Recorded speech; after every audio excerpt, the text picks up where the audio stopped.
Imaginez-vous vous réveiller au milieu de la nuit avec un couteau sur la gorge, sentir la lame froide tandis que quelqu'un que vous aimez, quelqu'un que vous avez porté en votre sein, tente de vous ôter la vie?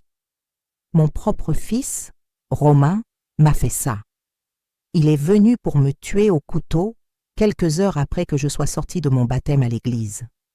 Si je ne m'étais pas réveillée à cette seconde, si le couteau avait transpercé quelques centimètres de plus, vous ne seriez pas en train de m'écouter maintenant. Je serais morte, assassine par ma propre chair et mon propre sang. Tout ça à cause de ma foi. Tout ça parce que j'ai décidé de suivre Dieu. Et ce que je lui ai fait après, ce que j'ai révélé au tribunal, a choqué le monde entier. Parce que lorsqu'une mère est attaquée par son fils et que justice doit être faite, alors vous verrez que la méchanceté n'a pas de limite, mais la foi non plus. Si vous croyez au pouvoir de la foi et de la justice, mettez un pouce bleu maintenant, parce qu'après avoir entendu mon histoire complète, vous comprendrez que même un fils peut se transformer en monstre. Et qui sait si cette vidéo n'arrivera pas à la bonne personne pour éviter qu'une autre mère ne soit attaquée dans sa propre maison. Dites-moi en commentaire, faites-vous aveuglément confiance à vos enfants adultes? Pensez-vous que le sang de votre sang ne vous ferait jamais de mal? Parce que moi aussi je le pensais. Jusqu'à la nuit où Romain a tenté de me tuer au couteau. Et partagez cette vidéo pour qu'elle touche plus de monde. Parce que la violence familiale peut atteindre cet extrême, surtout quand le fanatisme entre en jeu. Et chaque mère, chaque père, doit connaître les signes avant qu'il ne soit trop tard. Mon nom est Jeanne Dubois, j'ai 75 ans, je suis née et j'ai toujours vécu ici à Clermont-Ferrand, dans le centre de la France. Je suis veuve depuis 15 ans, à la retraite, et j'habite la maison que mon défunt mari, Pierre, a construite de ses propres mains. Une vie simple, mais pleine de paix. Jusqu'à ce que le cauchemar commence. Pendant toute ma vie, j'ai été une mère dévouée à mon fils unique, Romain. J'ai travaillé comme cantinière dans les écoles publiques pour le soutenir, afin qu'il ne connaisse jamais les difficultés que j'ai traversées dans mon enfance. Je me levais à 4 heures du matin, j'allais à la cuisine de l'école, je rentrais tard, tout ça pour lui offrir une vie meilleure, mon unique trésor. Notre maison, là, derrière moi, cette humble maison avec un petit jardin, a été construite avec chaque centime de mon travail et de celui de Pierre. Chaque pièce représente des années de sacrifice, d'espoir, de rêve. C'était mon refuge, mon havre de paix pour mes vieux jours. Ceux qui me connaissent dans le quartier savent que je suis une personne bien, travailleuse, toujours prête à aider la communauté. J'ai grandi dans la foi catholique, mais je n'étais jamais très assidue à l'église. Ma vie était centrée sur ma famille, mon travail, sur l'éducation de Romain. Romain a toujours été mon fils unique, mon unique amour, ma raison de vivre. Quand il est né, j'ai promis de lui donner tout ce que je n'avais pas eu dans la vie. J'ai travaillé comme une forçat pour qu'il étudie, qu'il ait de beaux vêtements, qu'il ne manque jamais de rien comme moi dans mon enfance. Il a fait des études supérieures, il est devenu ingénieur électricien. Il a toujours eu ce que j'avais de meilleur à offrir. J'ai sacrifié ma propre vie, mes propres rêves pour réaliser les siens, comme toute mère le fait pour son enfant. Mais vous allez découvrir comment un fils apparemment normal, éduqué, avec une profession, peut se transformer en un fanatique dangereux et un criminel froid et calculateur. Comment l'amour d'une mère peut nous aveugler sur la véritable nature meurtrière de celui que l'on a élevé avec tant de tendresse. Croyez-vous qu'un fils puisse tenter de tuer sa propre mère à cause de sa foi? Qu'une bonne éducation et un élevage avec amour ne garantissent pas le caractère, surtout quand la religion entre en conflit? Laissez un commentaire pour me dire si vous avez déjà eu des doutes sur un proche à cause de ses croyances. Car les signes étaient là, mais je n'ai pas su les voir. Romain a toujours été un garçon calme, appliqué dans ses études, mais avec une personnalité quelque peu inflexible. J'attribuais cela au caractère fort de son père, qui était aussi un homme de conviction très ancré. Mais je n'ai jamais imaginé que cette inflexibilité se retournerait contre moi, poussé par une foi déformée. À 25 ans, il a découvert l'Église chemin de la vérité divine. Au début, j'étais contente. Je trouvais ça bien qu'il cherche la spiritualité. Il a commencé à aller aux offices, à lire la Bible, et il semblait plus posé.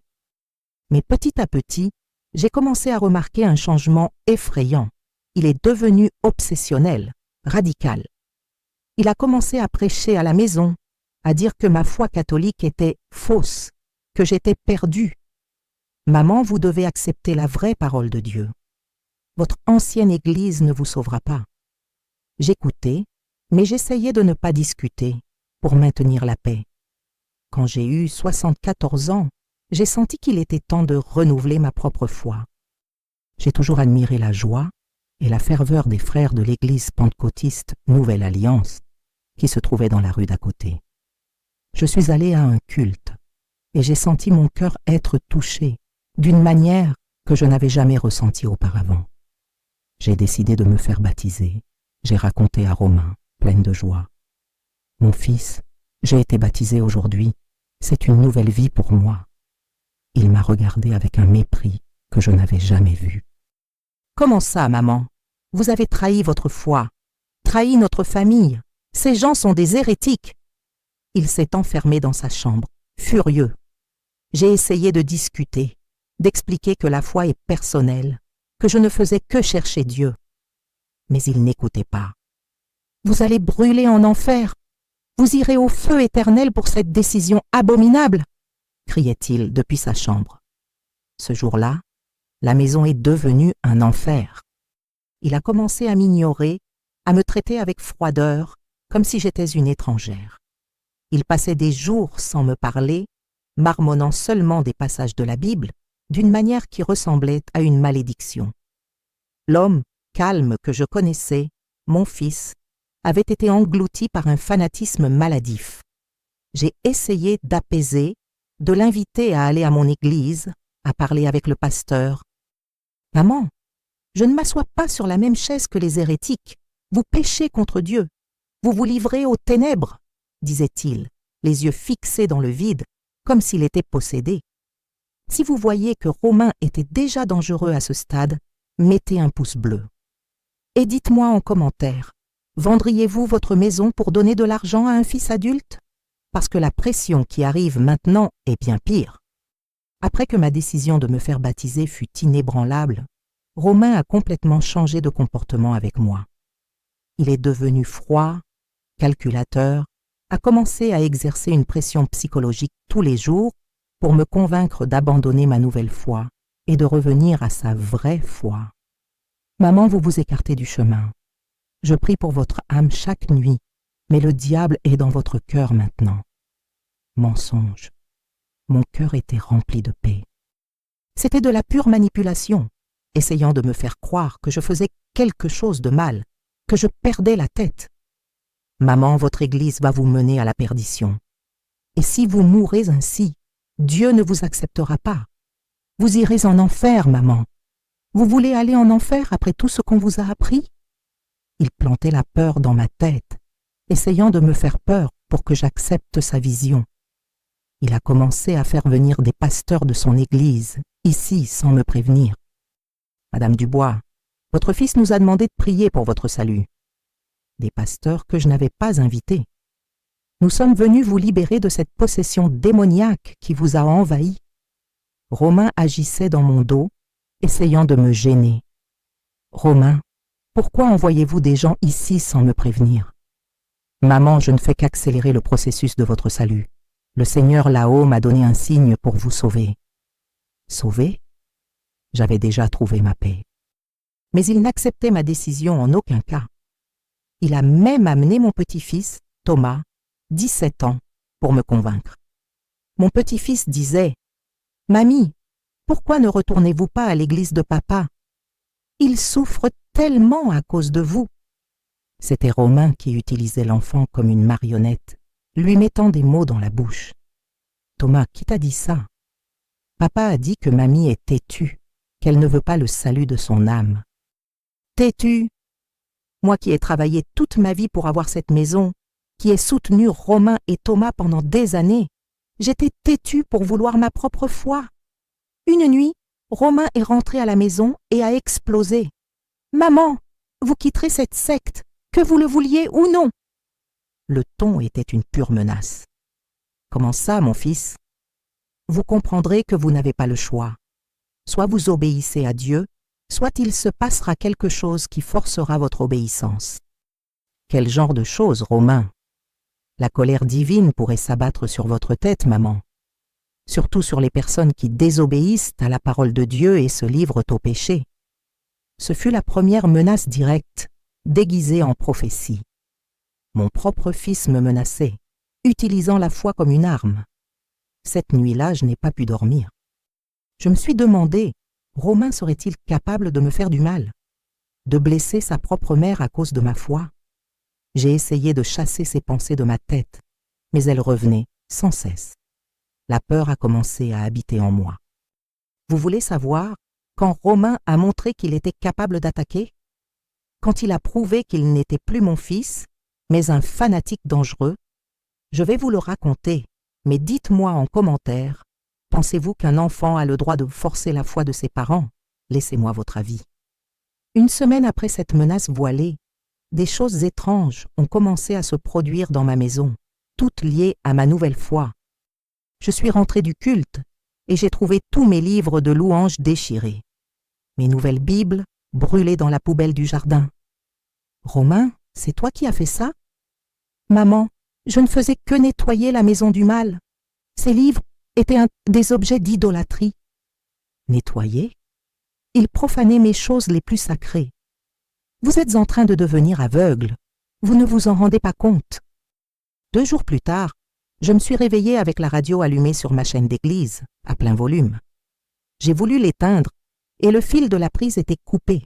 Ce n'était pas une coupe nette. On aurait dit que quelqu'un l'avait mâché ou rongé. Et il insistait que j'étais distraite, que je ne remarquais pas les choses. Si ça avait été une personne plus fragile, elle aurait pu recevoir une décharge électrique dangereuse. Romain, qui a coupé le fil de la radio ? Personne n'a rien coupé, maman. C'est vous qui devenez négligente. Négligente ? Moi qui ai toujours été si soucieuse de mes affaires, quelqu'un avait saboté ma radio exprès pour que je n'entende pas les offices. J'ai commencé à soupçonner que Romain sabotait ma maison, créant des situations de malaise et de danger pour me forcer à abandonner ma foi. C'était un plan diabolique, m'isoler, me faire peur, pour que je revienne à sa foi. Une nuit, je me suis réveillée avec du bruit dans le salon. Il était 3 heures du matin. Je me suis levée doucement et j'ai vu une ombre manipuler mes objets de prière, mon image de la Vierge Marie. Quand j'ai allumé la lumière, il n'y avait personne. Mais mon image était par terre et les chapelets brisés. Si je ne m'étais pas réveillée, s'il avait fait quelque chose de pire pendant que je dormais, toute la maison aurait été sous l'emprise de la peur. N'importe quel pas, n'importe quel mouvement, et j'aurais pu être la prochaine idolâtrie à être brisée. C'était une attaque déguisée en nettoyage spirituel. Le lendemain, j'ai confronté Romain directement. « Mon fils, quelqu'un entre ici la nuit et touche à mes objets sacrés. Maman, vous imaginez des choses. Il est peut-être temps de chercher un pasteur de mon église pour exorciser cette cécité spirituelle de votre part. » Pasteur ? Il voulait me faire interner comme une folle. Je ne suis pas folle, Romain. Quelqu'un veut me faire renoncer à ma foi dans cette maison. Maman, qui voudrait vous voir comme ça? Vous n'avez pas d'ennemis. Je n'avais pas d'ennemis, c'est vrai. J'avais juste un fils fanatique qui voulait me contrôler par la foi. C'est alors que j'ai décidé d'installer des caméras cachées dans la maison. J'ai contacté une entreprise de sécurité et j'ai expliqué la situation en omettant, bien sûr, la partie concernant mon fils. Madame Dubois, nous allons installer des caméras discrètes à des points stratégiques. Si quelqu'un entre, nous saurons qui c'est. Si vous pensez que j'ai bien fait d'installer des caméras, mettez un pouce bleu et partagez pour que d'autres personnes âgées voient qu'il faut se protéger même de sa propre famille, quand le fanatisme entre en jeu, parce que ce que les caméras ont enregistré était choquant. Les caméras ont été installées un lundi. Le mercredi soir, elles ont enregistré quelque chose qui m'a fait comprendre la vraie nature de Romain. Il avait un double des clés de ma maison, entrait pendant la nuit et sabotait tout. Dans la première vidéo, Romain apparaît à 2 heures du matin, jetant de l'eau bénite de mon église sur mon matelas, puis mettant le feu à un crucifix qui se trouvait sur ma table de chevet. Si je n'avais pas le sommeil léger, le feu se serait propagé et je me serais réveillée en flammes. Dans la deuxième vidéo, il apparaît jetant du savon sur le sol de la salle de bain, près de la douche, créant des pièges pour que je glisse et me casse des os. Si une telle chute m'avait envoyé à l'hôpital, il aurait pu me faire interner définitivement et m'éloigner de ma foi. Mais la troisième vidéo fut la plus choquante. Romain apparaît coupant le fil de mon téléphone fixe et de mon bouton d'urgence, celui que j'utilise pour appeler la police en cas de besoin. Si j'avais eu besoin d'aide, j'aurais été complètement injoignable, à sa merci. C'était une tentative d'homicide avec préméditation totale. J'ai apporté les vidéos à la police. Le commissaire a été choqué. « Madame Dubois, votre fils tente de vous tuer de plusieurs manières et à cause de votre religion. C'est un crime grave. Nous allons émettre un mandat d'arrêt. » Un mandat? Mon propre fils allait être arrêté pour avoir tenté de m'assassiner. Mais Romain a été plus malin. Quand il a su que j'étais allée à la police, il a disparu. Il n'est plus apparu à la maison, ne répondait plus au téléphone, a complètement disparu. Le mandat a été émis, mais il était en fuite. 2 semaines plus tard, il a réapparu. Il est venu ici un vendredi soir, en pleurs, demandant pardon. « Maman, j'étais désespérée à cause de ma foi. Je ne savais pas ce que je faisais. » Le désespoir ne justifie pas une tentative d'assassinat. « Romain, vous avez tenté de me tuer plusieurs fois. Vous avez coupé le fil du téléphone, jeté du savon par terre, tenté d'incendier ma chambre? Maman, je voulais juste vous faire peur pour que vous reveniez à la vraie foi. Je n'ai jamais voulu vous faire de mal. » Mensonge. Couper le fil du téléphone et tenter d'incendier, c'est pour tuer, pas pour faire peur. « Mon fils, vous avez un mandat d'arrêt. Vous devez vous rendre. »« Maman, aidez-moi. Parlez à la police. Dites que c'était un malentendu. » Un malentendu? Une tentative d'homicide, c'est un malentendu. Il pensait vraiment que j'allais le protéger, que sa foi était plus importante que ma vie.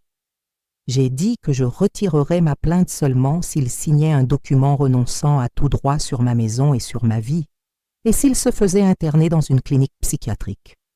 Si vous tenez tant à mon salut, alors acceptez les conséquences de vos actes. Il est devenu furieux de ma proposition. « Maman, vous ne pouvez pas me déshériter. Je suis votre fils unique, et je ne me ferai pas interner. Je suis un serviteur de Dieu. Si, je peux, et je le ferai. Un fils qui tente de tuer sa mère ne mérite rien, et un fils qui utilise la foi pour le mal ne mérite pas la liberté. » C'est alors que j'ai vu la haine pure dans ses yeux, une haine que je n'avais jamais vue auparavant, la haine de quelqu'un qui a perdu le contrôle. Romain est parti ce jour-là en jurant vengeance. « Vous allez le regretter d'avoir fait ça avec moi, maman. Vous le regretterez beaucoup, en enfer. » C'était une menace claire, directe. Mais je n'imaginais pas qu'il serait capable de ce qu'il a fait, et encore moins qu'il tenterait quelque chose d'aussi lâche. 3 jours plus tard, un mardi soir, Romain est revenu pour exécuter son plan final. C'était de tuer sa mère au couteau et d'hériter de la maison en éliminant l'hérétique de la famille. Une attaque silencieuse, sans feu, sans fumée. Cela ressemblerait à un cambriolage, parfait pour un assassin qui se cache derrière la foi. Je dormais quand je me suis réveillée avec un bruit étrange, un grincement sur le plancher. J'ai ouvert les yeux et j'ai vu une ombre immobile à côté de mon lit, une silhouette sombre. J'ai cru que c'était un voleur. Mais la silhouette s'est approchée et la lumière de la lune qui entrait par la fenêtre a révélé qui c'était. C'était Romain. Il tenait un couteau de cuisine, le même que nous utilisons pour couper le pain au petit déjeuner. Le couteau était levé, brillant dans l'obscurité. Et il avait un sourire aux lèvres, un sourire glacial, macabre, de quelqu'un qui était sur le point d'accomplir une mission divine. Mon corps s'est glacé de terreur. Ce n'était pas un voleur, c'était mon fils. Il s'est penché sur moi et la lame est descendue. J'ai senti l'air glacial et à la dernière seconde, j'ai tourné la tête. Le couteau a déchiré mon épaule, pas mon cou, où il visait. Un cri de douleur et de terreur s'est échappé de ma gorge. J'ai couru vers la porte de la chambre, mais Romain m'a attrapé par le bras. Sa force était absurde. « Vous ne sortirez pas d'ici vivante, maman. C'est la volonté de Dieu. Vous allez payer pour vos péchés. » J'ai crié à l'aide. J'ai frappé à la porte, mais la maison était isolée et les voisins étaient loin. Le sang coulait de mon épaule. J'ai réussi à me dégager de lui, le poussant de toutes mes forces. Je suis tombée par terre, mais je me suis traînée jusqu'à la porte de derrière. Je me suis blessée à la jambe et à la main, mais j'ai échappé au coup de couteau. Romain ne s'attendait pas à ce que je puisse m'en sortir vivante. Quand il m'a vue dans le jardin, il a désespéré. « Comment avez-vous réussi à sortir, ô pécheresse ?» Les voisins, alertés par mes cris et le bruit, se sont réveillés et ont appelé les pompiers et la police. Romain a tenté de fuir par l'arrière, mais il a été arrêté en flagrant délit, toujours avec le couteau à la main. La maison était pleine de sang, mais les caméras de sécurité ont tout enregistré. Tentative d'homicide aggravée pour motif abject avec fanatisme religieux. Dans la voiture de police, Romain criait « Elle l'a mérité, elle a trahi Dieu, son sang est au nom de la vraie foi. » Comment ai-je trahi Dieu? J'ai travaillé toute ma vie pour lui, je l'ai élevé seul, je lui ai donné tout ce que je pouvais. Et le paiement fut de presque me faire tuer au couteau, tout ça à cause d'un fanatisme maladif. Ceci n'est que la première partie de mon histoire. Ce qui s'est passé au tribunal, les révélations que j'ai faites sur Romain, la sentence qu'il a reçue, tout cela, vous le saurez. Si vous êtes arrivé jusqu'ici, mettez un pouce bleu pour me donner la force de continuer et partagez cette vidéo pour qu'elle touche plus de mères, plus de pères. Parce qu'un fils qui tente de tuer son parent à cause de fanatisme religieux, ça existe et tout le monde a besoin de le savoir pour se protéger. Vous avez vu que Romain a tenté de me tuer au couteau. Mais voulez-vous savoir ce qui s'est passé quand il a été arrêté? Comment a-t-il réagi au commissariat? Et surtout, voulez-vous savoir ce que j'ai révélé à son sujet au tribunal qui a choqué le monde entier? Parce que ce que j'ai dit sur mon propre fils était si dévastateur que même le juge en est resté sans voix. Romain pensait qu'il allait s'en tirer, qu'il allait inventer une histoire et que tout le monde le croirait. Mais quand ce fut mon tour de parler au tribunal, quand j'ai raconté toute la vérité sur le monstre que j'avais créé, alors le pays tout entier et le monde ont compris quel genre de fanatique dangereux il était vraiment. Si vous voulez savoir ce qu'une mère est capable de faire pour obtenir justice et protéger sa foi, mettez un pouce bleu maintenant, parce que ce qui va suivre va vous choquer. Et partagez pour que d'autres personnes voient jusqu'où peut aller la méchanceté d'un fils, surtout quand la religion devient une arme. Romain a été emmené au commissariat de Clermont-Ferrand à 4 heures du matin, menotté, les mains tachées de sang. Je suis allée avec lui pour donner ma déposition. Je voulais voir son visage quand il serait confronté aux preuves et à ma foi inébranlable. Le commissaire Dubois, un nom plus commun en France, a commencé l'interrogatoire. Romain le maire, vous êtes arrêté pour tentative d'homicide aggravé contre votre propre mère, pour motif futile et religieux. Vous savez quelle a été sa réaction? Il a ri. Il a ri au nez du commissaire comme si c'était une blague, comme si Dieu était de son côté. Vous ne pourrez rien prouver. Je suis un serviteur de Dieu. C'est elle l'hérétique. Telles furent ses premières paroles. Il n'a même pas demandé si j'allais bien, si j'étais blessée, si le couteau avait fait beaucoup de dégâts.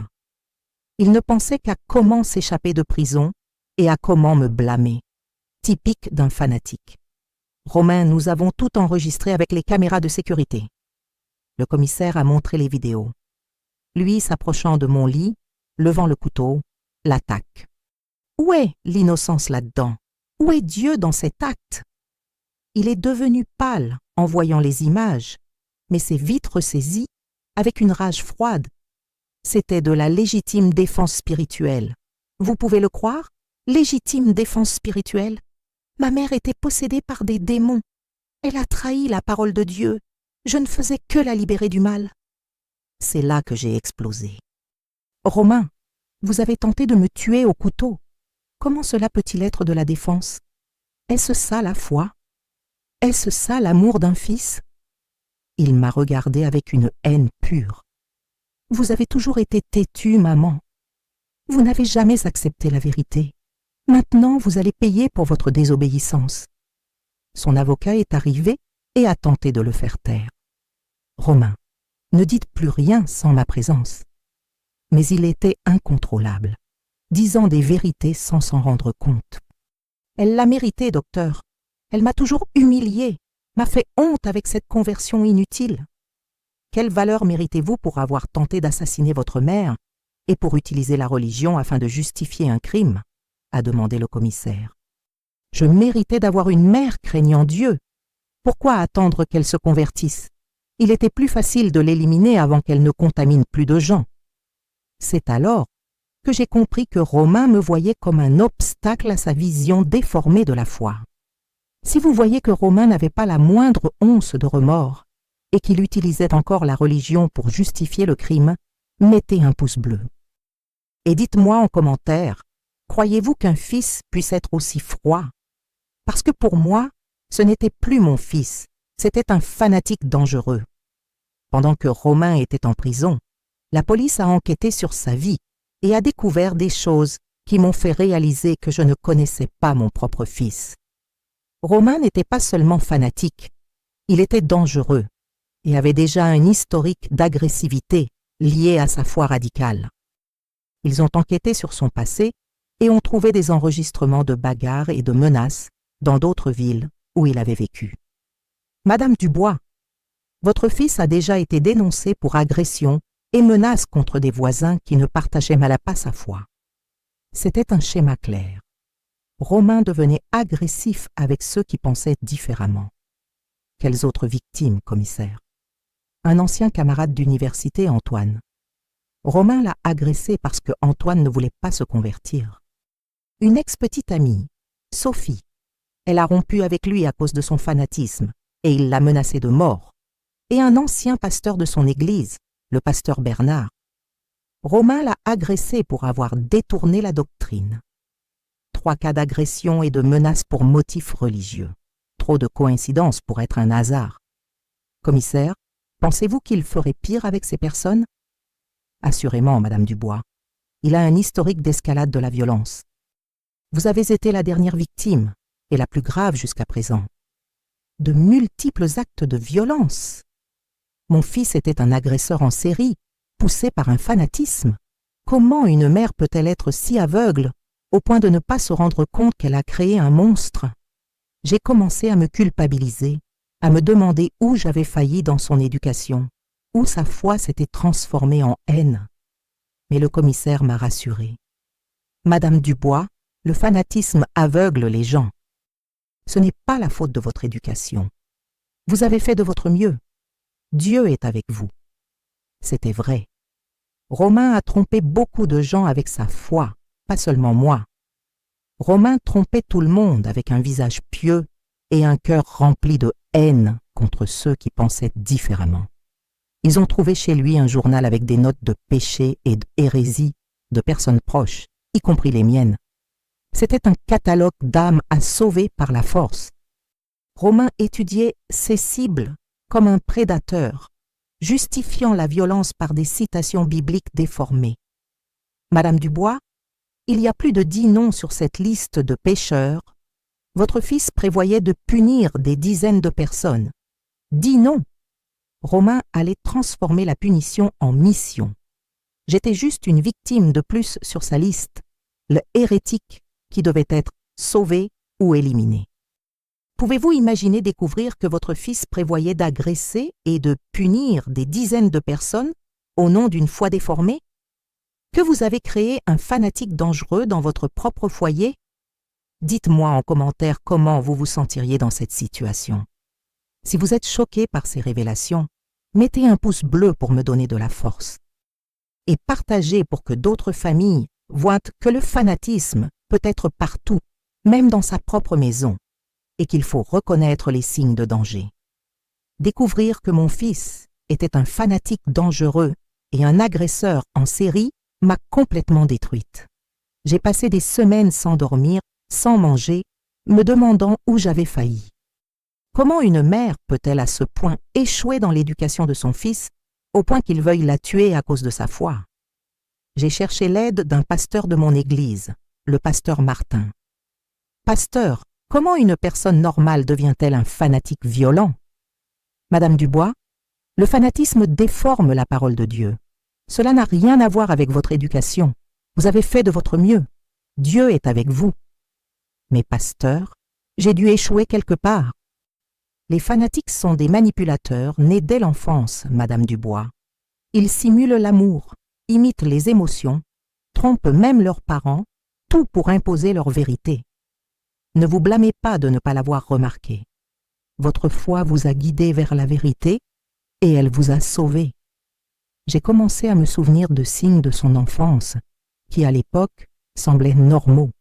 Romain a 10 ans, se disputant avec des camarades d'école qui ne voulaient pas prier avec lui. À 15 ans, refusant de manger chez des parents parce qu'il péchait d'une manière ou d'une autre, toujours imposant sa vision. Maman, un tel est un pécheur et ira en enfer. C'est ainsi qu'il parlait lorsqu'il jugeait quelqu'un, sans émotion, sans compassion, comme si c'était une sentence divine. Je pensais que c'était juste un zèle religieux excessif, pas un signe de danger. À l'adolescence, Romain n'a jamais fait preuve de compassion envers ceux qui souffraient. Il observait les gens avec intérêt, comme s'il étudiait les faiblesses d'autrui pour un futur jugement. Je pensais qu'il était très juste et rigoureux avec les principes. Je me suis souvenu de la fois où il a dit « Maman, ça doit être facile de purifier une âme sans que personne ne le découvre. » Il avait 16 ans. Je pensais que c'était quelque chose qu'il avait entendu lors d'un sermon. En réalité, il planifiait déjà son avenir en tant qu'exécuteur de la volonté divine. Le pasteur Martin m'a expliqué « Les fanatiques n'entretiennent des relations que lorsqu'il y a un alignement de foi. Quand vous êtes devenu hérétique, vous êtes devenu une cible. » Une cible. C'est ainsi que mon fils me voyait à cause de ma foi. J'ai compris que tous les « je t'aime, maman », tous les cadeaux, tous les moments affectueux étaient des mensonges ou avaient une condition.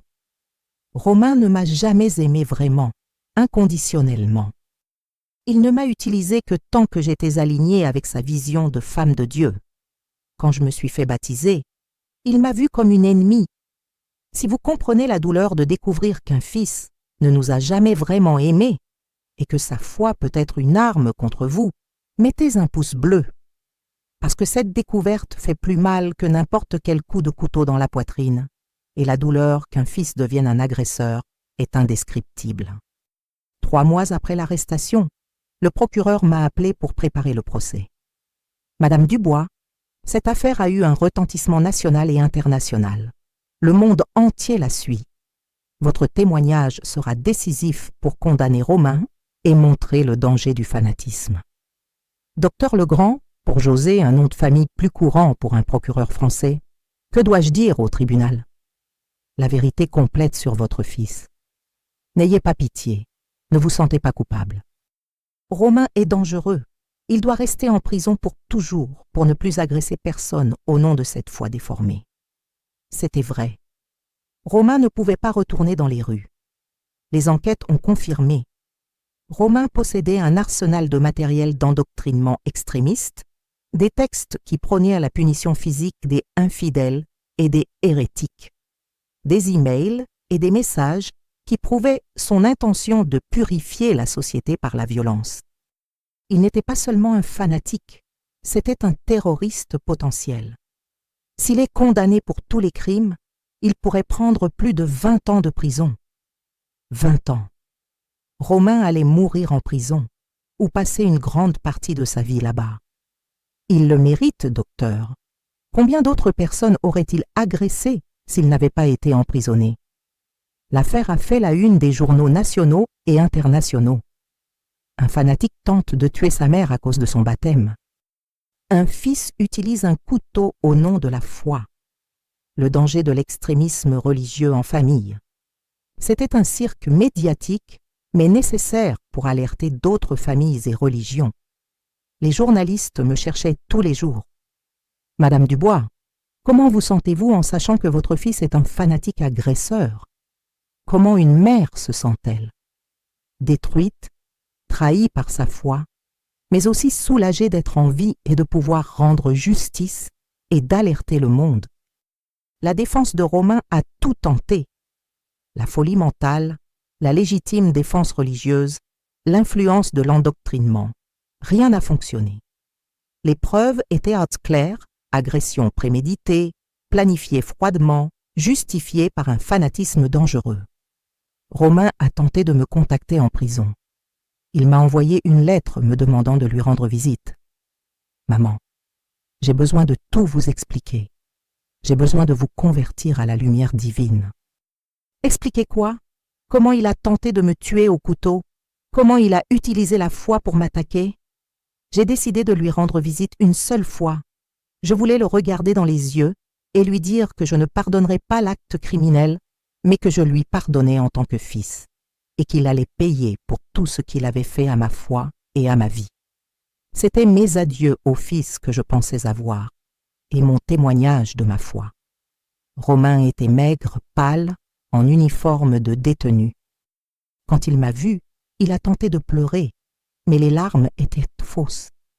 Un fanatique ne peut pas ressentir de vraie tristesse, seulement le regret d'avoir été pris. Maman, c'est bien que vous soyez venue. J'ai besoin de tout vous expliquer. J'obéissais à Dieu, maman. Je ne savais pas ce que je faisais. C'était la voix du Très-Haut. Mensonge. Il savait exactement ce qu'il faisait depuis des années et utilisait la voix de Dieu comme excuse. Et les autres, Romain, Antoine, Sophie, le pasteur Bernard, obéissiez-vous aussi à Dieu quand vous les avez agressés? Il était resté silencieux. Il n'y avait aucun moyen de nier les preuves des dénonciations. Ce n'étaient que des malentendus, maman, pour purifier leurs âmes. Des malentendus avec agression et menace. Romain, vous êtes un agresseur et un fanatique dangereux. Votre foi s'est transformée en haine et en crime. Il n'y a pas d'excuse pour ça. Maman, je suis votre fils. Vous devez me soutenir, me défendre. Je suis un martyr de la foi. Vous avez cessé d'être mon fils quand vous avez tenté de me tuer au couteau et vous êtes devenu un criminel déguisé en martyr.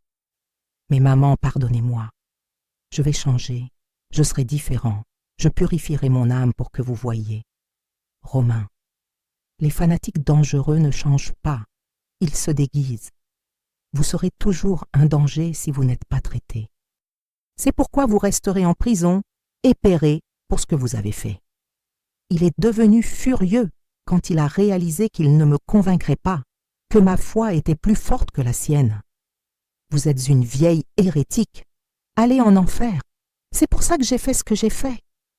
C'était le vrai Romain, sans masque, sans feinte, pure haine et méchanceté, déguisée en justice divine.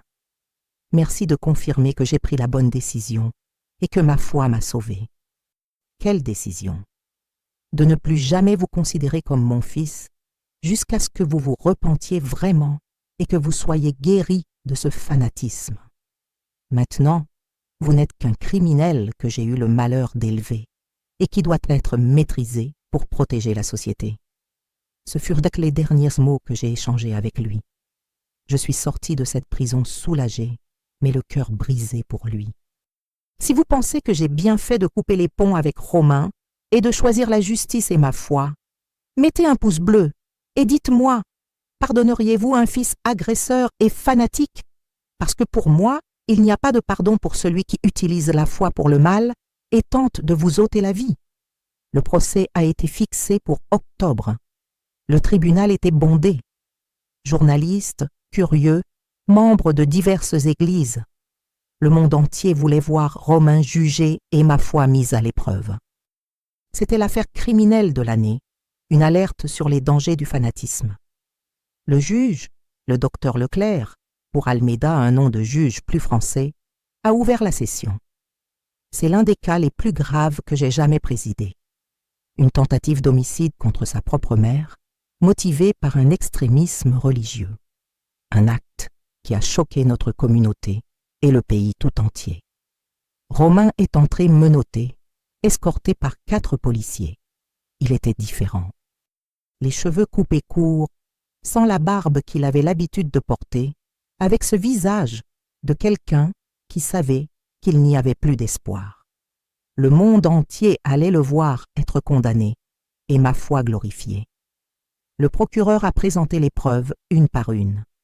Les vidéos de la tentative d'attaque au couteau, les rapports médicaux prouvant les blessures, le journal avec les annotations sur les péchés et hérésies des proches, les témoignages des victimes antérieures. Mesdames et messieurs les jurés, vous allez juger l'un des agresseurs les plus dangereux de l'histoire du pays. Cet homme a transformé sa foi en arme. Il a tenté de tuer sa propre mère qui l'a élevé avec amour, tout ça à cause d'un fanatisme religieux maladif.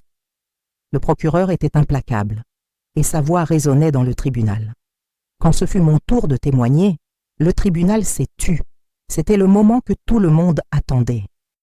La mère de l'agresseur fanatique allait raconter la vérité sur le fils qui avait tenté de la tuer au nom de Dieu. Je me suis levé de ma chaise, j'ai marché jusqu'au microphone, j'ai regardé Romain droit dans les yeux et j'ai prononcé la phrase qui a choqué le monde entier. Mesdames et messieurs les jurés, moi qui ai élevé ce fils, avec tout mon amour, je demande que vous le condamniez à la prison à perpétuité, parce que Romain n'est plus mon fils. C'est un criminel qui utilise la foi pour le mal et qui mérite de pourrir en prison pour ne plus jamais blesser personne au nom de Dieu. Le tribunal a explosé. Les journalistes couraient vers les téléphones. Les jurés étaient impressionnés. Romain a tenté de crier quelque chose, mais les agents de sécurité l'ont maîtrisé.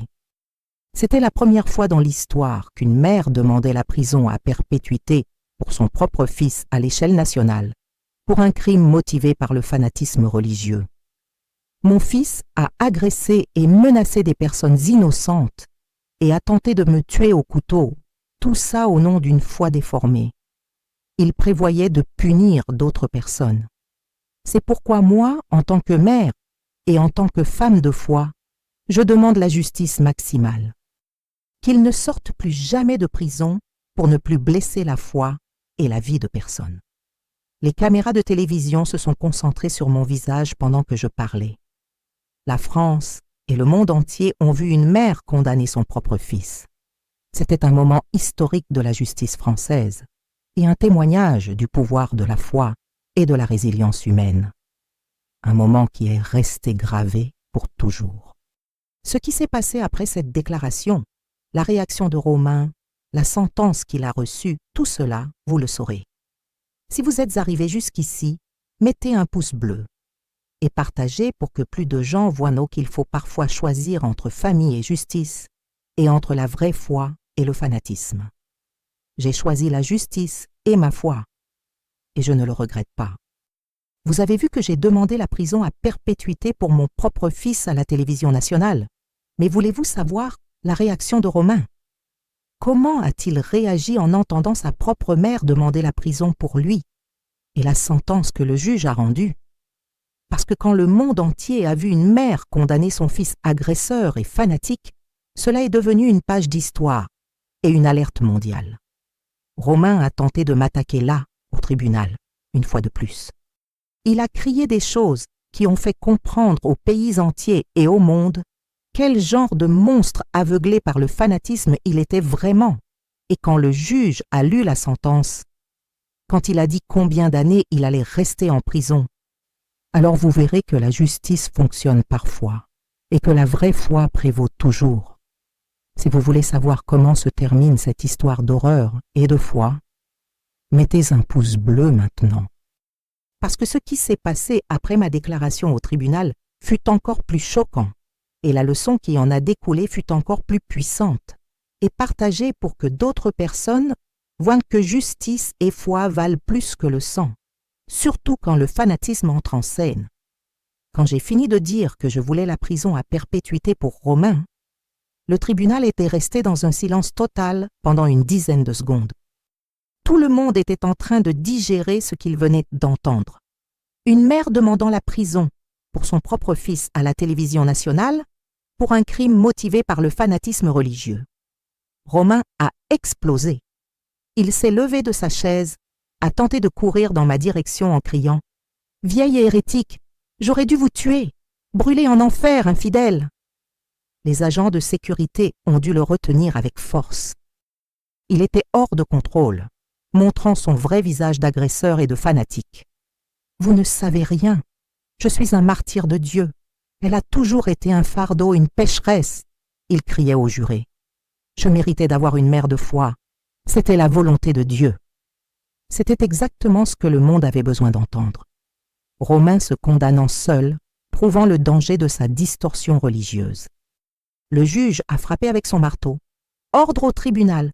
Accusé, asseyez-vous ou vous serez expulsé. » Mais Romain ne cessait de crier. « Mère maudite, c'est à cause de vous que je vais être emprisonné.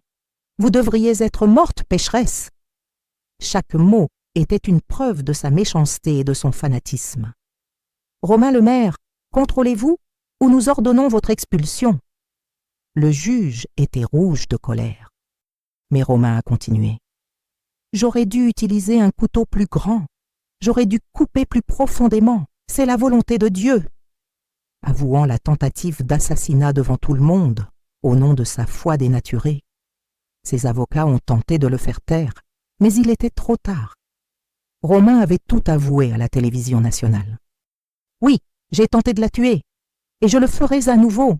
Elle ne mérite pas de vivre comme une hérétique. » Le tribunal lui-même est devenu une preuve contre lui, une scène pour son délire fanatique.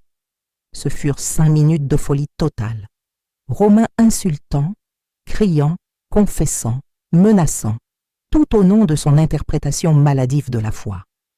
Les caméras de télévision enregistrant tout en direct. Le monde entier voyant un fanatique en pleine crise au tribunal. Quand ils ont finalement réussi à le calmer, le mal était fait. Romain avait détruit toutes ses chances de défense. Il avait montré au pays et au monde entier qu'il était exactement le monstre fanatique que j'avais décrit.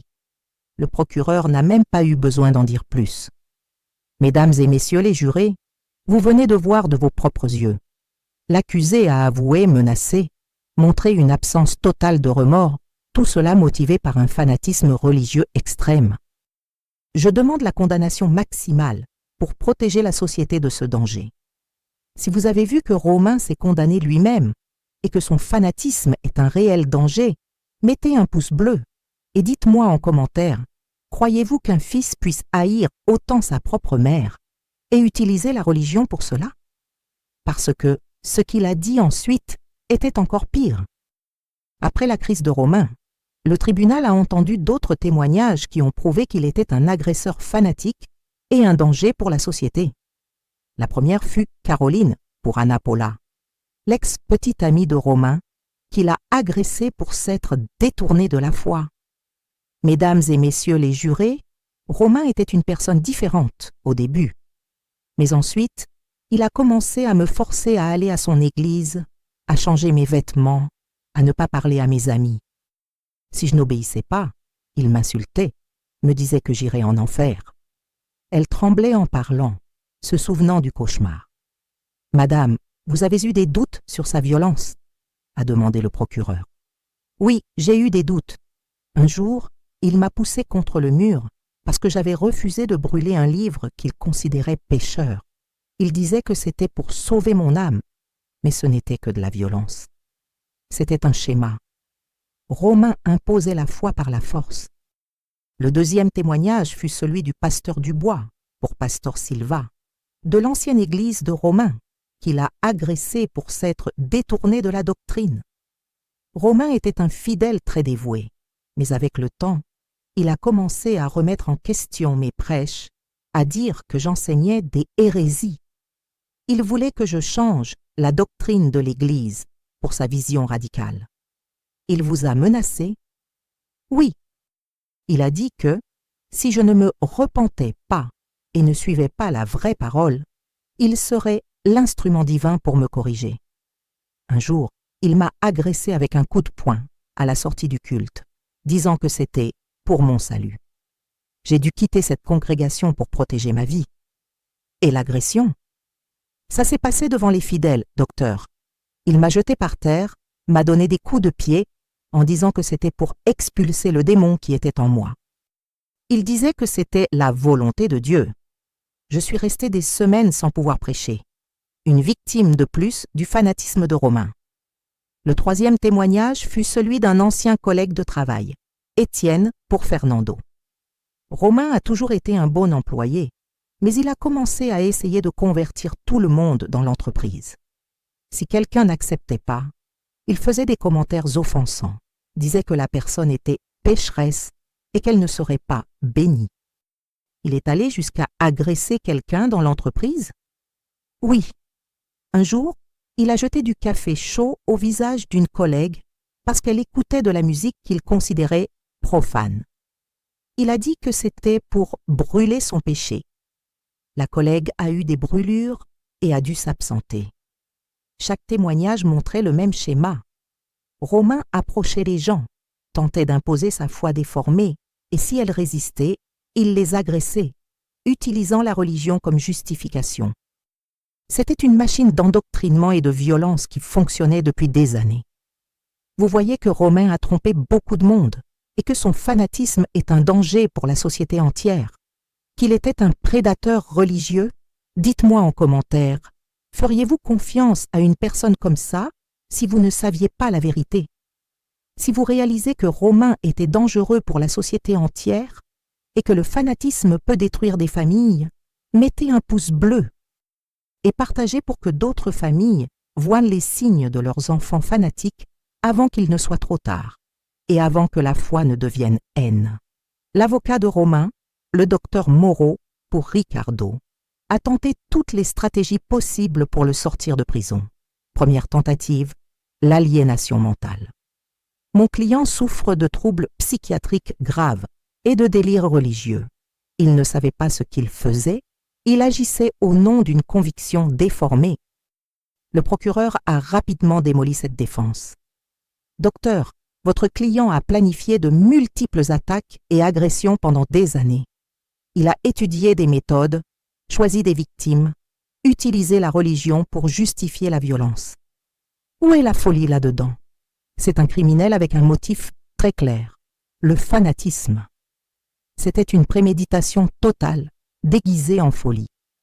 Deuxième tentative, la légitime défense religieuse. Romain se sentait spirituellement menacé par sa mère. Il a agi en état de nécessité divine. Il croyait qu'il sauvait son âme. Le tribunal en a ri. Comment tenter de tuer au couteau est-il de la légitime défense religieuse? Absurdité totale et une offense à la vraie foi. Troisième tentative, l'endoctrinement.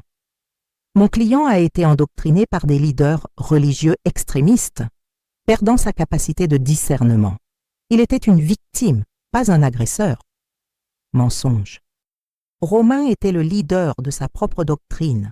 C'était lui qui manipulait les autres, imposant ses croyances par la force.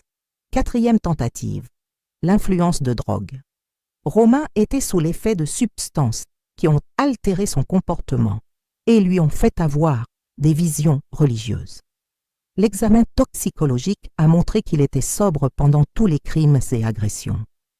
Encore un mensonge éhonté pour tenter de justifier l'injustifiable. Cinquième tentative, le traumatisme infantile. Romain a subi des abus dans l'enfance qui ont façonné sa personnalité et l'ont conduit à chercher refuge dans l'extrémisme religieux. J'ai explosé en entendant ça. Mensonge. Romain a eu une enfance normale. Il n'a jamais subi d'abus. Il a été élevé avec amour et a eu tout ce qu'il voulait. 6e tentative, le syndrome d'aliénation parentale. La mère a manipulé Romain pendant des années, l'éloignant de la foi et créant du ressentiment. Encore plus absurde. Moi qui ai soutenu Romain toute ma vie, qui ai travaillé pour tout lui donner, et il m'accusait de l'éloigner d'une foi que je ne connaissais même pas à l'époque. Dernière tentative, demande de clémence. Je demande aux jurés de prendre en considération la jeunesse de l'accusé, sa condition de leader religieux, ses possibilités de réhabilitation par la vraie foi. Romain avait 35 ans, il n'était pas jeune. Et un leader religieux qui agresse et tente de tuer ne mérite pas de clémence, il mérite d'être contenu. Chaque tentative de la défense était plus ridicule que la précédente. L'avocat était désespéré, il savait qu'il n'y avait aucun moyen de libérer Romain. Les preuves étaient irréfutables, les confessions claires, et son fanatisme était évident pour tous. La meilleure partie, ce fut quand le procureur a réfuté toutes les défenses en une seule fois. Mesdames et messieurs les jurés, vous avez entendu 7 stratégies différentes. Cela prouve que la défense sait que l'accusé est coupable et dangereux. Il n'y a pas d'argument réel, seulement du désespoir. Le fanatisme ne peut pas être une excuse pour le crime, et la vraie foi condamne la violence. Si vous pensez que la défense de Romain était pathétique et que son fanatisme ne justifie pas le crime, mettez un pouce bleu. Parce que quand quelqu'un tente de tuer plusieurs personnes au nom d'une foi déformée, il n'y a pas de défense qui tienne. L'heure des plaidoiries finales est arrivée. Le procureur Dr Legrand pour José s'est levé et a prononcé un discours qui a ému tout le tribunal. Mesdames et messieurs les jurés, aujourd'hui, vous jugez l'un des criminels les plus dangereux de l'histoire de la France, un homme qui a perverti la foi pour commettre des actes de pure méchanceté. Romain Le Maire n'est pas un fils qui a perdu le contrôle. C'est un agresseur fanatique qui a transformé la foi en arme. Il a menacé, agressé et tenté de tuer sa propre mère qu'il a élevée avec amour. Il prévoyait de punir des dizaines de personnes, tout ça au nom d'une interprétation déformée de la parole de Dieu. Cet homme étudiait ses victimes comme un prédateur religieux étudie sa proie. Il choisissait ceux qui ne partageaient pas sa vision, gagnait leur confiance et les agressait ensuite froidement, justifiant tout avec des dogmes déformés. Tout au nom d'un pouvoir sur la foi d'autrui. Vous avez vu qu'il ne montre aucun remords. Au contraire, il a avoué ici même qu'il tenterait de tuer sa mère à nouveau si elle ne se convertissait pas. Cela prouve qu'il est irrécupérable, qu'il sera toujours dangereux pour la société et pour quiconque ne suivra pas sa foi aveugle. C'est pourquoi je demande la condamnation maximale. Tentative d'homicide aggravé pour motif abject et religieux contre sa propre mère. Multiples agressions et menaces pour motif religieux. Plus de 20 ans de prison pour qu'il ne puisse plus jamais utiliser la foi comme excuse à la violence. L'avocat de la défense a tenté un dernier appel émotionnel. Mesdames et messieurs les jurés, rappelez-vous que Romain est aussi une victime. Victime d'une société qui n'a pas offert un traitement adéquat à son fanatisme religieux et qui n'a pas su guider sa foi. C'était ridicule. Romain avait accès à des communautés religieuses, à des psychologues, à tout ce dont il avait besoin. S'il avait voulu un traitement, il l'aurait obtenu. Son problème n'était pas un manque de traitement, c'était un manque de caractère et une distorsion dangereuse de la foi. Je vous demande de considérer la possibilité de réhabilitation. Romain peut encore devenir une personne productive pour la société, un guide spirituel pour beaucoup. Productif? Il était productif, oui, en agressant et en menaçant des personnes innocentes au nom de sa foi. Le procureur a eu le droit de répliquer « Mesdames et messieurs les jurés, ne vous laissez pas tromper par des larmes fausses ou par un discours de victimisation. Les fanatiques sont des manipulateurs nés. Romain essaie de vous tromper comme il a trompé ses victimes et sa propre mère. S'il sort de prison, il agressera et menacera à nouveau. C'est une statistique avérée. Les fanatiques dangereux ne se rétablissent pas sans un traitement sérieux et une reconnaissance profonde de leurs erreurs. C'est pourquoi la société doit être protégée de lui pour toujours, et la vraie foi doit être défendue. Les 8 jurés sont partis délibérer. Tout le monde au tribunal était impatient. Je priais pour qu'il rende justice, pour que Romain reste en prison pour toujours, et pour que ma foi soit reconnue comme un chemin de paix, pas de violence. 2 heures plus tard, ils sont revenus avec le verdict. Le porte-parole du jury, un homme de 65 ans, a lu la décision. Après avoir analysé toutes les preuves et les témoignages, nous sommes parvenus au verdict suivant. Concernant la tentative d'homicide contre Jeanne Dubois, coupable de tentative d'homicide aggravée pour motif abject et religieux. Le tribunal a poussé un soupir de soulagement. C'était la première condamnation et la plus importante pour moi. Concernant l'agression contre Caroline, coupable de coups et blessures graves et de menaces. 2e condamnation. Romain devenait pâle et son expression de fanatisme s'estompa pour laisser place au désespoir. Concernant l'agression contre le pasteur Dubois, coupable de coups et blessures graves et de menaces. 3e condamnation. 3 crimes confirmés, tous motivés par son fanatisme. Concernant l'agression contre Étienne, coupable de coups et blessures légers et de menaces. 4e condamnation. Son cycle de violence était exposé et puni. Romain s'est effondré en entendant tous les verdicts. Il savait qu'il allait rester en prison pour un long moment. Il a tenté de pleurer, mais personne n'a eu pitié. Il avait trop utilisé la foi pour justifier le mal pour mériter de la compassion. Sa foi déformée l'avait mené à sa perte. Le juge a fixé la séance de sentence pour la semaine suivante. L'accusé restera en détention en attendant la détermination de la peine. Romain allait découvrir combien d'années il passerait en prison pour avoir perverti la foi et tenté de me tuer. Je suis sorti du tribunal soulagé, mais le cœur lourd par la situation de mon fils. Justice avait été rendue. Romain allait payer pour tous ses crimes. Le monde entier avait vu qu'un enfant peut être le pire ennemi de sa mère, surtout quand il est aveuglé par le fanatisme, mais que la vraie foi et la justice prévalent toujours. Si vous avez été soulagé par la condamnation de Romain et par la punition du fanatisme, mettez un pouce bleu et dites-moi en commentaire, pensez-vous qu'il méritait cette condamnation? Parce que pour moi, il méritait chaque année pour réfléchir à ses actes et au vrai sens de la foi. 1 semaine plus tard, nous sommes retournés au tribunal pour la lecture de la sentence. Le juge, le docteur Leclerc, était grave. Romain Lemaire, en 45 ans de magistrature, je n'ai jamais été témoin de crimes aussi barbares et motivés par une distorsion de la foi aussi grave que les vôtres. Vous avez fait preuve de froideur, de cruauté et d'une absence totale de sentiments humains, utilisant la religion comme excuse à la violence. Vous avez menacé, agressé et tenté de tuer votre propre mère qui vous a élevé avec amour, tout ça au nom d'un fanatisme dangereux.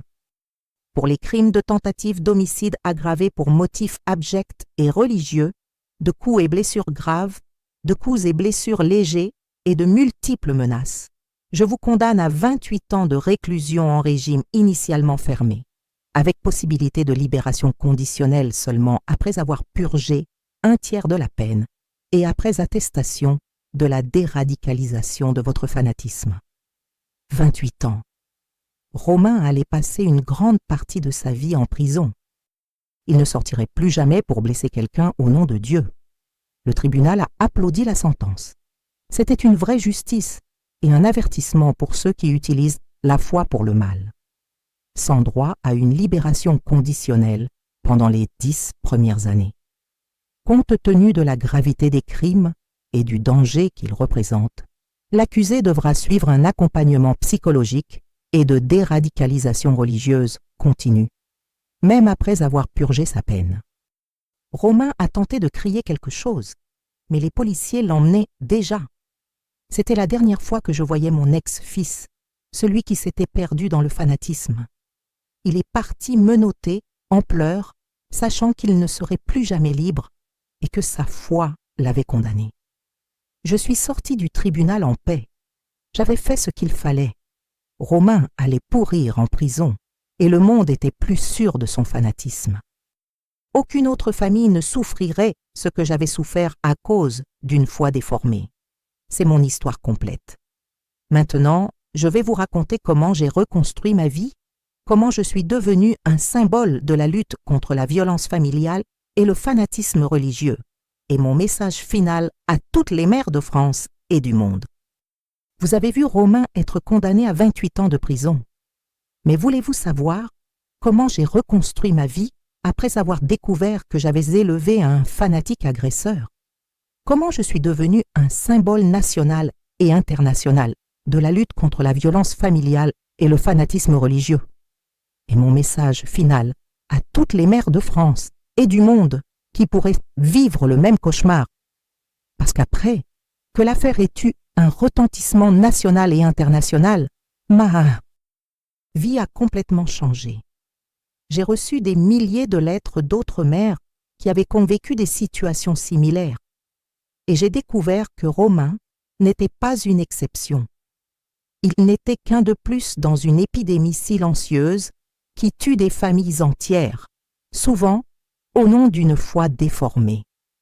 Si vous voulez savoir comment une mère se reconstruit après avoir été trahie par son propre sang et avoir vu sa foi attaquée, mettez un pouce bleu maintenant, parce que ce que je vais raconter peut sauver la vie d'autres familles, et partagez pour que cela atteigne ceux qui ont le plus besoin d'entendre et d'être alertés sur les dangers du fanatisme. Après la condamnation de Romain, je suis rentrée chez moi, émotionnellement détruite. La maison portait les marques de la lutte, le sol et les murs tachés de sang là où j'étais tombée. C'était le reflet parfait de ce que je ressentais à l'intérieur. Tout était détruit, mais ma foi intacte. Mes voisins et les frères de ma nouvelle église ont été fondamentaux dans ma guérison. Madame Leclerc, pour Donna Laura, qui habite à côté depuis 40 ans, a été la première à m'aider. « Jeanne, vous allez rester chez moi jusqu'à ce que vous vous remettiez.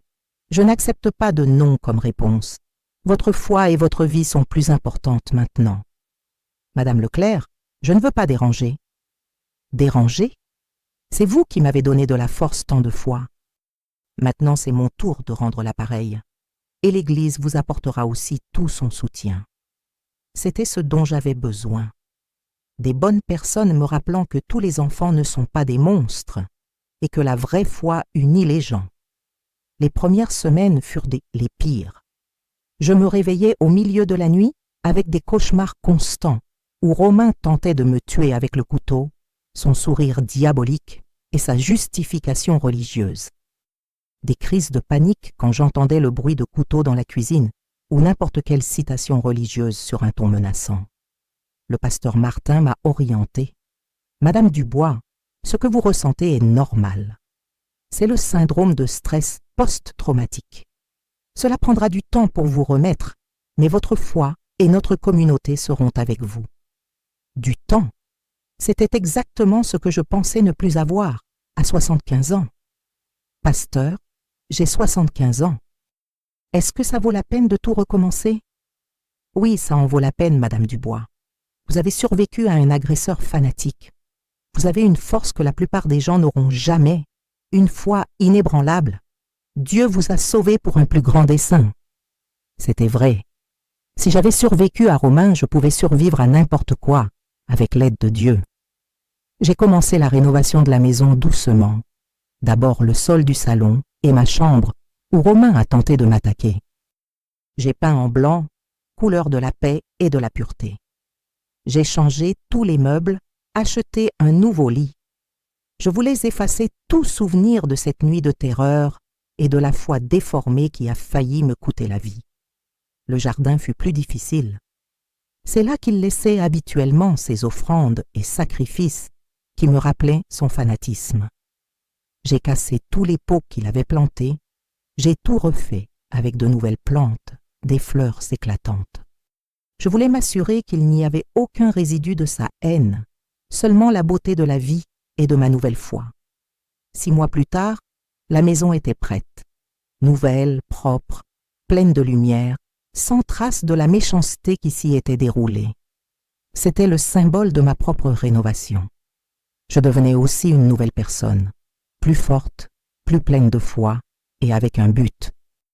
Si vous pensez que j'ai bien fait de tout reconstruire à zéro et de chercher la force dans ma foi, mettez un pouce bleu et dites-moi en commentaire, auriez-vous la force de recommencer après 70 ans? Parce que j'ai découvert que l'âge n'est qu'un chiffre quand on a Dieu et un but. 3 mois après le jugement, mon histoire a commencé à prendre une dimension nationale et internationale. La première émission de télévision à m'inviter fut Envoyé spécial de France 2. Madame Dubois, nous voulons raconter votre histoire à la France et montrer le danger du fanatisme religieux. Au début, j'avais peur d'apparaître à la télévision. Et si les gens me jugent, et si on dit que c'était ma faute, ou que ma foi est mauvaise? La productrice m'a rassurée. Madame Dubois, vous êtes une héroïne. Votre histoire peut sauver des dizaines de vies en alertant sur le danger des interprétations extrémistes de la foi. L'interview a été diffusée un dimanche soir et a battu un record d'audience. 30 millions de Français ont regardé mon histoire. C'était plus de monde que ceux qui votent pour le président. La France entière a connu l'affaire Romain et le danger du fanatisme qui mène à la violence. Le lendemain, mon téléphone n'arrêtait pas de sonner. Des journalistes de tout le pays voulaient des interviews. Madame Dubois, pouvez-vous parler aux 20 heures? Pouvez-vous venir dans C'est à vous? Que diriez-vous d'un reportage pour Le Monde ou le New York Times? Tout le monde voulait entendre mon histoire et mon témoignage de foi et de dépassement. Mais ce qui m'a le plus ému, ce sont les lettres. Des sacs de courrier arrivaient tous les jours. Des mères racontant qu'elles se méfiaient aussi de leurs enfants fanatiques. Des pères signalant des menaces à cause de croyances religieuses. Des enfants dénonçant des parents fanatiques agresseurs. Des centaines de cas similaires aux miens, un cri de détresse du monde entier. Madame Dubois, mon fils me menace aussi à cause de ma foi. Après avoir vu votre histoire, j'ai eu le courage de dénoncer. Il a été arrêté. Vous avez sauvé ma vie. Ma fille me vole de l'argent et dit que c'est pour la cause de Dieu et me dit que je mourrai bientôt de toute façon si je ne me convertis pas. Mon petit-fils a mis du poison dans ma nourriture disant que c'était un test de foi. Des centaines de cas similaires aux miens, montrant une épidémie silencieuse et dangereuse. C'était une épidémie nationale et mondiale dont personne ne parlait. Violence de fils contre parents pour motifs religieux. Agressions et menaces déguisées en mission divine. Des familles entières détruites par le fanatisme. J'ai décidé de répondre personnellement à toutes les lettres. C'est devenu ma mission. Orienter d'autres familles, enseigner les signes de danger, montrer comment se protéger des enfants fanatiques et comment chercher la vraie foi qui libère, pas qui emprisonne. Une lettre m'a particulièrement marquée. Madame Dubois, mon fils a tenté de m'agresser et de me forcer à changer de religion, comme votre fils l'a fait avec vous. Après avoir vu votre histoire, j'ai eu le courage de dénoncer et de quitter la maison. Il a été interné pour traitement. Vous avez sauvé ma vie et mon âme, me montrant que la foi est amour, pas violence. Elle a sauvé ma vie. C'est ce que je voulais entendre. Ma souffrance avait servi à quelque chose. Romain avait été maîtrisé et d'autres personnes étaient sauvées du fléau du fanatisme. Vous comprenez comment une tragédie peut devenir une force pour aider les autres? Comment la douleur peut se transformer en but et en témoignage de foi? Dites-moi en commentaire si vous avez déjà transformé la souffrance en mission de vie et comment votre foi vous a aidé à surmonter. Si vous voyez que mon histoire est devenue un mouvement national et international et une alerte mondiale, mettez un pouce bleu et partagez pour qu'elle atteigne davantage de familles qui ont besoin d'orientation sur la violence domestique et les dangers du fanatisme religieux. Votre attitude peut sauver une vie. 6 mois après la première interview, j'ai reçu une invitation qui a changé ma vie pour toujours. L'Organisation des Nations Unies, ONU, voulait que je parle de la violence contre les personnes âgées et du fanatisme religieux. Madame Dubois, votre histoire doit être entendue par le monde. Je suis allée à New York pour la première fois de ma vie. À 76 ans, j'étais dans la salle plénière de l'Assemblée générale de l'ONU racontant mon histoire aux leaders mondiaux. C'était surréaliste. Moi, une cantinière retraitée de Clermont-Ferrand, orientant des représentants de pays sur le danger du fanatisme. Mesdames et messieurs les représentants, la violence familiale n'est pas un cas isolé. C'est un crime organisé au sein des foyers, souvent justifié par une foi déformée. Des enfants agressent et tentent de tuer leurs parents tous les jours dans le monde, et la justice et la société ferment souvent les yeux. Mon discours a ému toute l'Assemblée et a généré un débat mondial.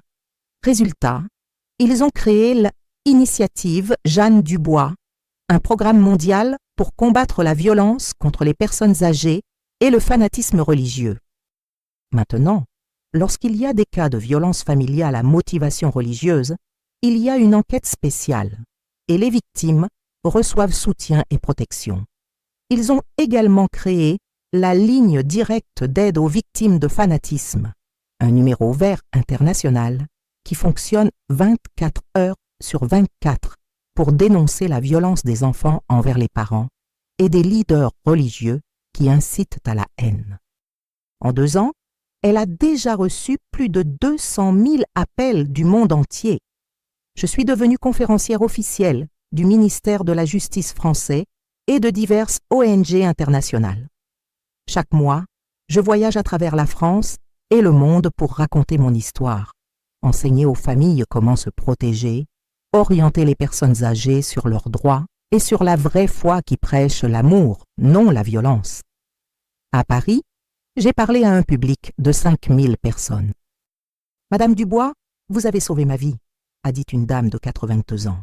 « Après avoir entendu votre conférence, j'ai dénoncé mon fils qui m'agressait à cause d'une religion qu'il avait inventée pour me contrôler. » À Lyon, un commissariat a créé le protocole romain, une enquête spéciale pour les cas d'enfants agresseurs à motivation religieuse. « Madame Dubois, votre histoire a révolutionné notre façon de travailler et de comprendre le fanatisme, » a dit le commissaire. En Bretagne, ils ont créé la maison d'accueil Jeanne Dubois pour les personnes âgées victimes de violences familiales et de fanatisme religieux. Un lieu sûr où les gens peuvent séjourner pendant qu'ils dénoncent les agresseurs et trouvent un soutien spirituel et psychologique. J'ai reçu le titre de citoyenne d'honneur dans 30 villes françaises et 10 villes internationales. Madame Dubois représente toutes les mères qui ont eu le courage de choisir la justice plutôt que le silence et la vraie foi plutôt que le fanatisme, a dit un maire lors d'une cérémonie émouvante. Mon histoire est devenue un documentaire, un livre, un film pour la télévision et même une série en streaming.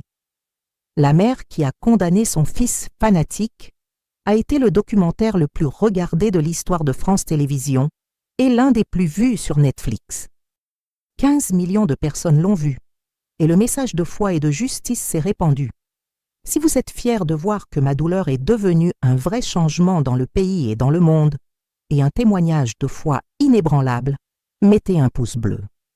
Parce que quand on transforme un traumatisme en lutte et en but, on peut changer le monde entier et inspirer des millions de personnes. Mais tout n'a pas été rose dans ce parcours. Être un symbole national et mondial est lourd. Chaque jour, des gens me cherchaient, racontant des tragédies familiales, demandant de l'aide. Parfois, je n'en pouvais plus d'entendre tant de douleur, tant de distorsion de la foi, tant de violence au nom de Dieu. Il y avait des jours où je pleurais seule chez moi. Pourquoi moi? Pourquoi dois-je porter la souffrance de tant de gens? Pourquoi la foi est-elle utilisée pour le mal? Le pasteur Martin m'orientait. « Madame Dubois, vous avez choisi cette mission. Vous pouvez abandonner quand vous voulez, mais Dieu vous a choisi pour cela. Mais comment abandonner quand des lettres arrivaient ainsi? Madame Dubois, mon père était agressé par mon frère au nom de la religion. Après avoir vu votre interview, nous avons réussi à le sauver et l'avons emmené à notre église. Merci de nous avoir donné du courage et d'avoir montré le vrai chemin de la foi. » Ou ainsi, ma belle-mère était menacée par son fils, qui la forçait à changer de religion. Je lui ai montré votre histoire. Maintenant, le fils est sous traitement et ma belle-mère est vivante et en paix. Vous êtes l'ange gardien des personnes âgées et un guide de foi. J'ai aussi reçu des critiques. Madame Dubois n'aurait pas dû condamner son fils. Une mère pardonne toujours. Ma réponse: une mère protège la société d'un fils agresseur et fanatique. Le pardon ne justifie pas l'impunité, et la vraie foi ne justifie pas la violence. Des religieux disaient: vous irez en enfer pour avoir condamné votre propre fils, un serviteur de Dieu. Je répondais: si Romain avait agressé et tué plus de gens au nom de sa foi déformée, alors oui, j'irais en enfer pour ne pas l'avoir empêché. Ma foi me guide vers la justice, pas vers la complaisance. Des familles d'autres agresseurs fanatiques me cherchaient. Madame Dubois, comment avez-vous eu le courage? Le courage vient quand on comprend que certaines personnes ne peuvent pas être guéries sans traitement.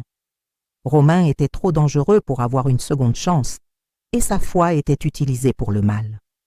J'ai connu des histoires qui m'ont fait frissonner. Une mère dont le fils a agressé toute la famille, au nom d'une prophétie. Un père dont le fils a tenté d'incendier la maison pour purifier le péché. Une grand-mère dont la petite fille a empoisonné la nourriture de la famille à cause d'une doctrine secrète. La France et le monde ont une épidémie de fanatiques dont personne ne parle. J'ai réalisé que mon cas n'était pas une exception. C'était un schéma qui se répète dans des milliers de familles. La différence est que j'ai eu le courage de dénoncer, de choisir la justice au lieu de la protection familiale et de défendre ma vraie foi au lieu de me plier au fanatisme. J'ai créé un groupe de soutien, mères qui ont condamné des fils fanatiques. Nous nous réunissons tous les mois. Nous sommes 20 femmes qui ont eu le courage de livrer des fils agresseurs ou fanatiques à la justice. Le soutien mutuel est fondamental et notre foi commune nous renforce. Madame Dubois, le regrettez-vous? Question que je reçois tous les jours. Je regrette de ne pas avoir perçu les signes plus tôt, de ne pas avoir sauvé Antoine, Sophie, le pasteur Bernard. Mais d'avoir livré Romain? Jamais. Ma foi me dit que j'ai fait ce qu'il fallait. Romain purge sa peine à la maison centrale de Poissy, en région parisienne. Il est en isolement par mesure de sécurité et aussi par mesure psychiatrique. Les autres détenus détestent ceux qui agressent leur famille et utilisent la religion pour le mal. Il ne tiendrait pas un jour en cellule commune. Je reçois des rapports sur son comportement. L'accusé démontre une absence totale de remords. Il maintient un discours de victimisation. Il blâme sa mère pour sa situation et se dit toujours martyr de la foi. Un fanatique ne change jamais sans un traitement intense et la reconnaissance de ses erreurs. Romain a tenté de m'écrire plusieurs fois. Des lettres manipulatrices. « Maman, pardonnez-moi. J'étais aveuglée par la foi quand j'ai fait ça. Venez me rendre visite pour que nous prions ensemble. » Je les déchire toutes sans les lire jusqu'au bout. Je ne me laisserai plus manipuler. Ma foi est vraie, pas un instrument de manipulation. Il a demandé à me voir 5 fois. J'ai tout refusé. Madame Dubois, votre fils a droit aux visites familiales. Et moi, j'ai le droit de ne pas voir celui qui a tenté de me tuer au couteau et de m'attaquer pour ma foi. Romain a perdu le droit de m'appeler maman. Une psychologue de la prison m'a appelé. Romain parle de vous tous les jours. Il dit que vous êtes cruel, que vous n'avez pas de cœur de mère, que vous vous êtes égaré de la vérité. Dites-lui que le cœur d'une mère protège la société d'un fils agresseur et que ma foi est amour, non haine. Romain a tenté de donner des interviews à la télévision, disant qu'il était victime de persécutions religieuses. J'ai obtenu une injonction judiciaire l'interdisant. Je ne laisserai pas ce fanatique criminel se promouvoir sur la souffrance qu'il a causée et déformer la foi pour se justifier. J'ai appris qu'il étudie la théologie en prison et qu'il tente de convertir d'autres détenus. Il veut être pasteur quand il sortira. Madame Dubois, il pourrait obtenir une réduction de peine et sortir plus tôt. Avec 28 ans de prison et cette condition psychiatrique, seulement si Dieu fait un miracle, et que ce soit un miracle de guérison intérieure, pas de liberté pour continuer à agresser. D'autres détenus ont déjà tenté de l'agresser plusieurs fois. Celui qui attaque sa mère et utilise la foi pour le mal n'a de pardon nulle part, même pas en prison, m'a dit un directeur de prison. Romain vit isolé pour sa propre sécurité et pour protéger les autres de sa prédication violente. Les médecins de la prison confirment, Romain est un fanatique avec des traits psychopathiques incurables, sans un traitement à long terme et un profond repentir. Il ne démontre pas d'empathie, ne ressent pas de culpabilité, manipule tous ceux qu'il peut. Il représente un danger permanent pour la société et pour toute religion à laquelle il s'affiliera. Si vous êtes d'accord pour que Romain reste en prison pour toujours et subisse un processus de déradicalisation, mettez un pouce bleu. Et dites-moi en commentaire, visiteriez-vous un fils qui a tenté de vous tuer à cause de votre foi? Parce que pour moi, certains liens n'ont pas de retour, mais la foi en Dieu est éternelle. Aujourd'hui, à 78 ans, je laisse mon message final à toutes les mères et tous les pères de France et du monde qui pourraient traverser ce que j'ai traversé. Premièrement, faites confiance à votre instinct et à votre foi. Si quelque chose semble anormal chez votre enfant, surtout si sa foi devient violente, c'est probablement que quelque chose ne va pas. Deuxièmement, le sang ne justifie pas tout. Un enfant qui menace, agresse, tente de tuer ses parents pour quelque raison que ce soit, ou au nom d'une religion déformée, ne mérite pas de protection familiale. Il mérite une dénonciation et un traitement. La famille, c'est celui qui prend soin et aime, pas celui qui détruit et tente de tuer au nom d'une foi aveugle. Troisièmement, n'ayez pas honte de dénoncer un enfant criminel ou fanatique. Vous n'êtes pas responsable de sa méchanceté ou de la distorsion religieuse. Vous avez été des victimes, pas des complices. La justice est le seul chemin et la vraie foi prêche toujours l'amour et la paix. Quatrièmement, cherchez une aide légale et spirituelle. Protégez vos biens, installez des caméras, documentez les menaces et cherchez le soutien de votre communauté de foi. La protection préventive peut sauver des vies et des âmes. N'attendez pas de devenir une statistique. Cherchez le vrai Dieu, qui est amour. Cinquièmement, créez un réseau de soutien. Voisins, amis, familles proches et surtout votre Église. La violence domestique et le fanatisme prospèrent dans le silence. Brisez le silence avant qu'il ne soit trop tard et que la foi ne devienne une arme. Pour les enfants qui écoutent, respectez vos parents et respectez la foi des autres. Ils vous ont donné la vie, l'éducation, l'amour. La vraie foi est un chemin d'amour et de paix, non de haine et de violence. Et votre croyance ne doit jamais être une excuse pour le crime. Pour la société, faites attention aux personnes âgées autour de vous. Un voisin blessé, un parent isolé, une personne effrayée peuvent être agressés par leurs propres enfants, souvent au nom d'une croyance. Votre dénonciation peut sauver des vies et démasquer le fanatisme. Mon histoire se termine ici, mais ma lutte continue. Tant qu'il y aura un fils qui agressera son parent par fanatisme religieux, je dénoncerai. Tant qu'il y aura une mère souffrant en silence à cause d'une foi déformée, j'orienterai et je témoignerai de la vraie foi. Romain a tenté de me tuer au couteau au nom de sa foi, mais au final, c'est lui qui s'est blessé. Aujourd'hui, il est en prison et je suis libre, forte, avec ma foi inébranlable, aidant d'autres familles. La vraie foi m'a donné la force de lutter et de pardonner, mais la justice a été rendue. Si cette histoire vous a touché, mettez un pouce bleu, partagez, commentez. Votre action peut atteindre la bonne personne au bon moment. Elle peut sauver une vie et montrer que la vraie foi l'emporte toujours sur le fanatisme. Je suis Jeanne Dubois. J'ai survécu à un fils fanatique que j'ai moi-même élevé. J'ai choisi la justice et la foi au lieu du silence et de la peur, et je ne le regrette pas. Merci de m'avoir écouté jusqu'au bout. Que Dieu vous bénisse tous.